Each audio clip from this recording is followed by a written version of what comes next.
नमस्कार साथियों, फिर से आपका स्वागत है हमारे नए यूट्यूब चैनल पे जिसका नाम है फिनट्यूब हिंदी। आज शनिवार का दिन है और मार्केट बंद है। जैसा कि हमने वादा किया था कि हम आज एफआईज और डीआईज के ऊपर में डेटा बनाएंगे और हम ये जानने का एक प्रयास करेंगे, जो मेरा एक व्यू है, आखिर क्यों एफआईज और डीआईज इंडिया छोड़ के वापस जा रहे हैं और वो अपना पैसा ताइवान जैसे देश में लगा रहे हैं और जापान में लगा रहे हैं और बाकी जो यूरोपियन कंट्री है वहाँ पे लगा रहे हैं। और कितना पैसा आज तक 2014 से लेकर के 2026 तक, जो आज अगर सेकंड में है, तो 25 अप्रैल तक का जो डेटा है वो क्या कहता है। देखिए, डेटा ना बहुत इंपॉर्टेंट चीज़ है। जो डेटा से ना रिफ्लेक्ट करता है लोगों का साइकोलॉजी की, वो क्या सोच रहा है और कैसे सोच रहा है और क्या आगे जाना चाहता है। होना ना होना वो एक अलग बात है कि आगे जाके होगा क्या, एफआईज आएंगे कि नहीं आएंगे, ये उनका डिसीजन है। लेकिन हम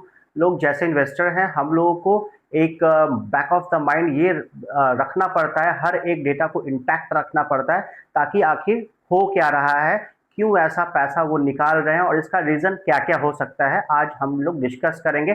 जैसा कि हम 2-3 वीडियो में ऑलरेडी आप लोग को बता चुके थे कि सैटरडे को हम ये डिस्कशन करेंगे कि एफआईज और डीआईज आखिर क्यों इंडिया छोड़ के जा रहे हैं और क्या वापस आने का चांसेस है कि नहीं है। तो इन सारे चीज़ों पे हम डिस्कस करेंगे।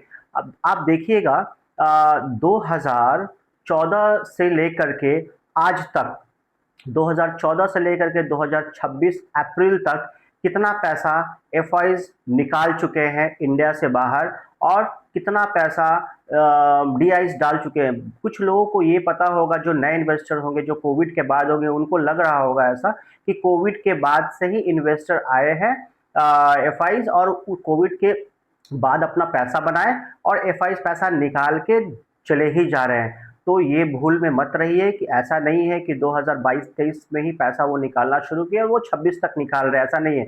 एफआईज 2014 से पैसा निकाल रहे हैं, 2014 से कंटिन्यू पैसा निकाल रहे हैं। उसमें केवल 2 साल है जिसमें बहुत थोड़ा सा अमाउंट एफआईज ने डाला है। वो नंबर मैं आपको आपको समझने के लिए मैं वो स्क्रीन पे लगा रहा हूँ।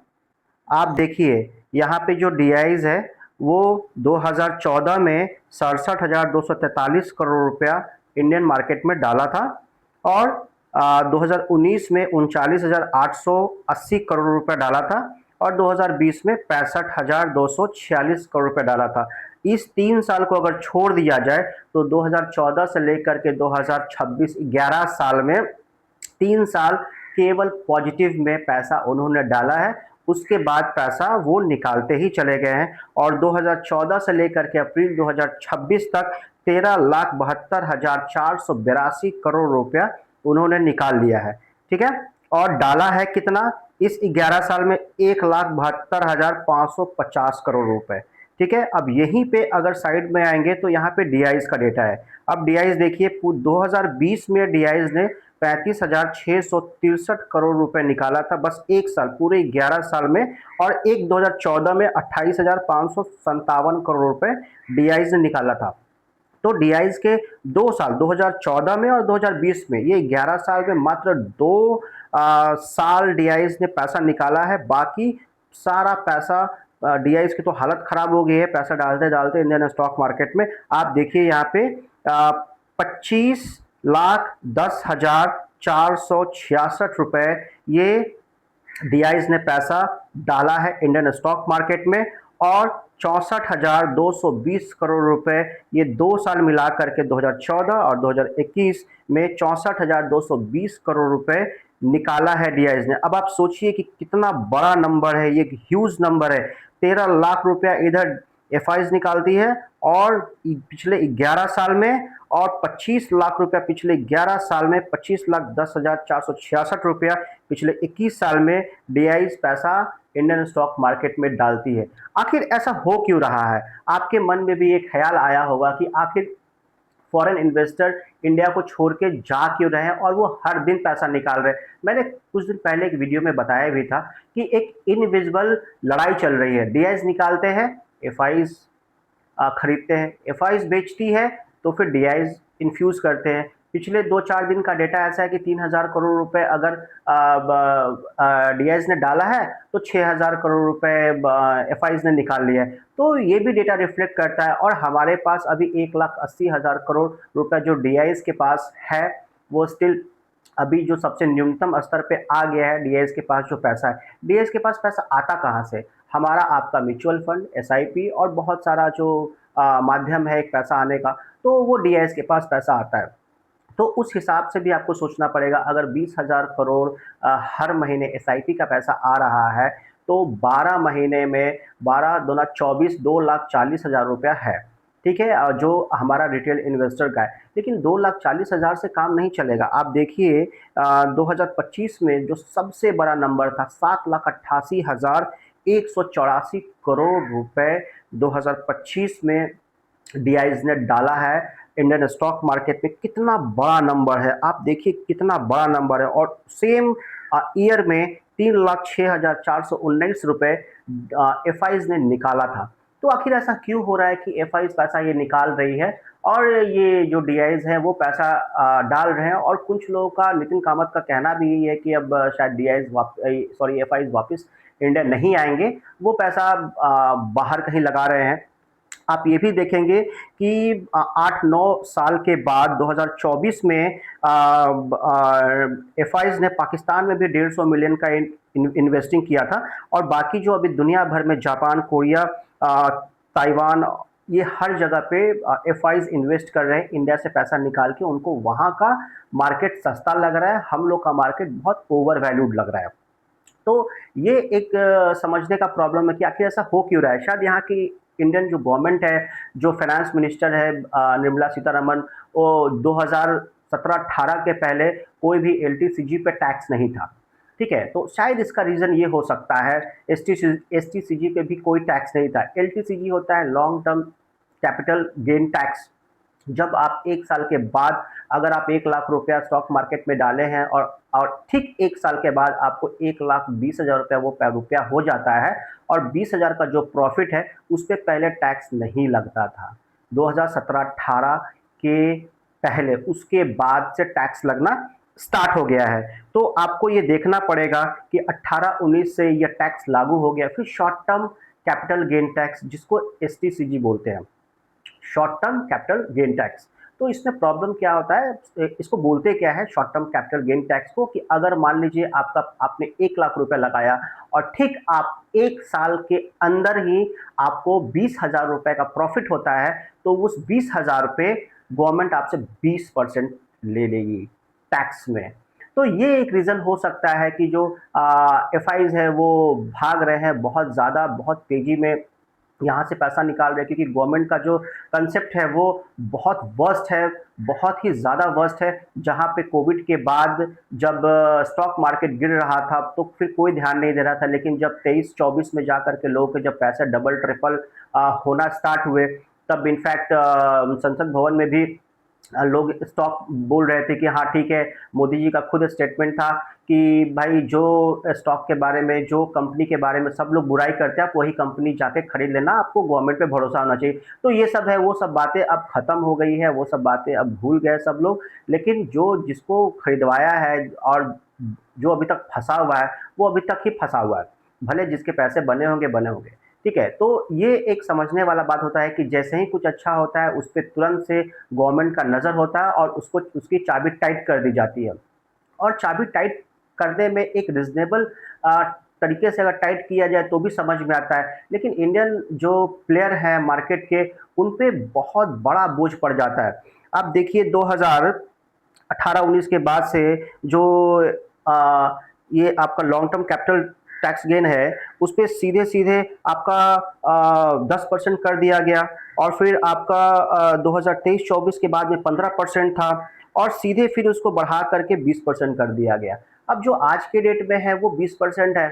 तो ये बड़ा दुखद बात है। इसके वजह से भी एफ जो है लग रहा है कि, और दूसरा बात ये कि जो इंडियन करेंसी है वो इतना कमज़ोर होता जा रहा है कि जिसका कोई हिसाब नहीं है।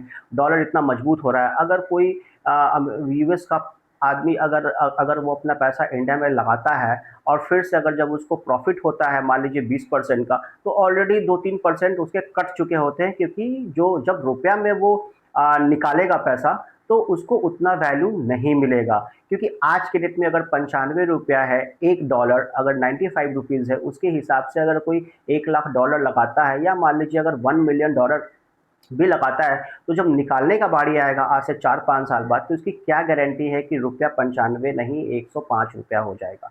तो यहाँ पे आपको इक्वेशन समझने का प्रॉब्लम है कि वहाँ भी मार खाता है फॉरेन इन्वेस्टर, और जो लोकल लेवल पे जो टैक्स आपको पे करना पड़ता है वो भी एक प्रॉब्लम है। तो जिसकी वजह से बाकी और देश में इतने सारे टैक्सेस नहीं हैं, जिसकी वजह से उनका और अच्छा उनका पीई जो है वो उतना ज़्यादा एक्सपेंशन नहीं है। जो इंडियन मार्केट का जो मॉर्गन स्टैनली का भी रिपोर्ट अभी कुछ दिन पहले, 1 हफ्ता 10 दिन पहले ही आया था, तो वो भी बोल रहे हैं कि अब इंडिया का मार्केट रीज़नेबल है। लेकिन रीज़नेबल तो है, लेकिन प्रॉब्लम क्या है, अब रीज़नेबल हो गया है, लेकिन प्रॉब्लम क्या है कि ये फिर टैक्स कौन देगा? तो आपको ये सोचना पड़ेगा कि जो लोकल इन्वेस्टर है, तो ये डार्क साइड मार्केट का आपको कोई नहीं बताता है कि ये डार्क साइड है मार्केट का। अगर जो छोटे इन्वेस्टर है 2, 4, 5 लाख, 10 लाख रुपए या 20 लाख रुपए अगर लगा के बैठे हैं तो ठीक है, लेकिन जैसे ही अगर 5 करोड़ से अगर आप ऊपर जाओगे, तो फिर आपको समझ में आएगा कि रिस्क सारा मैं लूँ, पैसे मेरे जाएँगे। लेकिन अगर पैसे बन गए, सारा रिसर्च वगैरह होने के बाद अगर पैसा बना, तो फिर गवर्नमेंट उसमें से लेके चली जाएगी। अगर घाटा लगा तो फिर कुछ नहीं, एक आपको टैक्स हार्वेस्टिंग का जो तगमा है वो दे दिया जाए कि भाई ठीक है तुम्हारा लॉस हुआ, अगले साल प्रॉफिट हुआ, टैक्स हार्वेस्टिंग कर लो, बात खत्म। लेकिन अरे भाई अगर कोई आदमी लगातार 5 साल से लॉस कर रहा है तो फिर क्या? कुछ नहीं। अगर छठे साल जा करके प्रॉफिट होता है तो तुरंत गवर्नमेंट आपके पास इनकम टैक्स का नोटिस आएगा और बोलेंगे भाई तुमने जो इनकम किया है उसका भाई प्रॉपर हिसाब दो, कैसे क्या है नहीं। तो ये सारा चीज़ बहुत दुखदाई है। मेरे ख्याल से खैर इंडिया गवर्नमेंट को कम से कम ये जो long term capital gain tax है उसको फ्री करना चाहिए, और जो short term capital gain tax है जो अभी है उसको वहाँ से 50% डिस्काउंट करना चाहिए।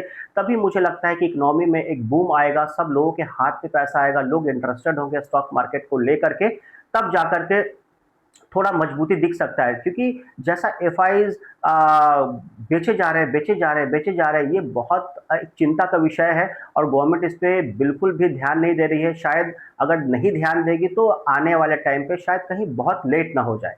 ठीक है, तो ये मेरा आपको बताने का मकसद था, क्योंकि मेरा जो व्यू है उसके हिसाब से ही मैं बात कर रहा हूँ। तो आप खुद सोचिए कि किसी के एफआईज के लौटने का क्या रीज़न हो सकता है? क्रूड ऑयल वैसे ही महँगा है, रुपया कमज़ोर हो रहा है, टैक्स यहाँ पे इतना ज़्यादा प्रॉब्लम क्रिएट कर रहा है। हमारा जो स्टॉक मार्केट का पी है, प्राइस अर्निंग रेशियो, वो रिज़नेबल प्राइस पे अब आया है, पहले महँगा था। Compare between two other country महँगा ही है अभी भी स्टिल। तो आपको सोचना चाहिए कि फिर कोई भी आदमी, अब लोग पाकिस्तान में पैसा लगा रहे हैं 2024 में 150 मिलियन, 8 साल के बाद एफआईज ने पैसा लगाया है, तो आप सोचिए कि उनको कोई मतलब नहीं है कि कौन क्या है नहीं है, उसका क्या सिस्टम है। बस उसको मतलब है, कैपिटलिस्ट माइंडसेट के लोग हैं, बस उनको केवल पैसा चाहिए। जहाँ गांव दुनिया में उनको लगेगा कि पैसा सस्ता है, मार्केट उसका सस्ता है, पैसा वहाँ लगाएंगे, ना कि आपके पास लगाएंगे। तो ये डार्क ट्रूथ है इंडियन स्टॉक मार्केट का, जो आप लोगों को समझना चाहिए। मैं अपने जो हमारे व्यूअर्स हैं, मैं उनको हर एक चीज़ से अवगत करा देना चाहता हूँ। हर व्यक्ति बहुत ठीक है, पॉजिटिव बात करना चाहिए। मार्केट में हो सकता है कि उनका भ्रम टूटेगा, यहाँ के जो लोकल बीआईज़ है और इन्वेस्टर्स है, एनएचआई है, वो सब मार्केट को काफ़ी समय के लिए होल्ड कर ले, और हमारा जो इमर्जिंग मार्केट है, हमारा जो 5 बिलियन का जो शपथ है मोदी जी के द्वारा, वो भी हम लोग बहुत जल्दी अचीव करेंगे, और फिर 8 ट्रिलियन, 7 7 8 9 10 ट्रिलियन हम लोग अचीव करेंगे। वो सब कहानी ठीक है, जब आएगा तब हम लोग देखेंगे कि कब क्या होगा नहीं होगा, लेकिन अभी का क्या होगा इसके बारे में गवर्नमेंट को सोचना चाहिए, आई थिंक सो, मेरे हिसाब से। तो आज का वीडियो हम यहीं तक रखते हैं। कल है संडे का दिन, कल कुछ इंपॉर्टेंट टॉपिक पे मैं डिस्कशन करूँगा, और फिर हम कल आपसे मिलते हैं। तब तक के लिए थैंक यू सो मच। जय हिंद, जय भारत।